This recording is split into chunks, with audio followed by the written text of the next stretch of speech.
আজ 25 তারিখ, ঘড়ির কাঁটায় এখন ঠিক বিকেল 5টা। রোদ দেখুন বাইরে, ভীষণ রোদ। গ্রীষ্মকালে 5টা মানে বিকেল ঠিক বলা যায় না, দুপুর শেষ হব। কিন্তু আমার পদ্ম ফুলের চোখে না একটুও ঘুম নেই।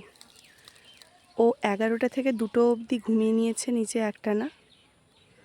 তারপর পুরো দুপুর সবাইকে জ্বালিয়েছে, মাকে, বাবাকে, দাদাকে, আমাকে, সবাইকে। মানে ওর দিম্মা, দাদু ভাই, ওর মামা, ওর মা, ও সবাইকে শুধু জ্বালিয়েছে। জ্বালানোর কারণ একটাই, যে আমাকে বাইরে নিয়ে চলো, আমি বাইরে ঘুরতে যাব।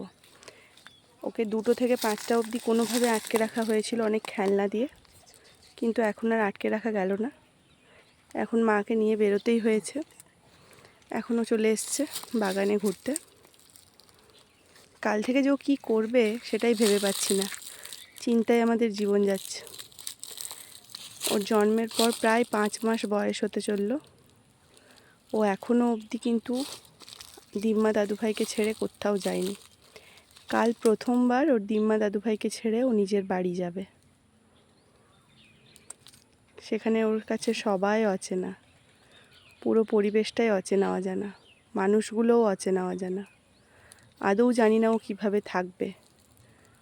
ও সবথেকে বেশি মিস করবে দিম্মা দাদুভাই মামার আদর, এদের ছোঁয়া, আর এই বাগানের পাখির ডাক, বাগানে ঘোরা, এইসব।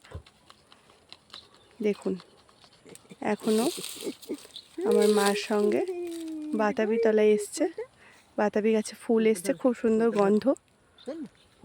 ও সেটাই এখন দেখছে এক মনে, আর পাখিদের ডাক শুনছে।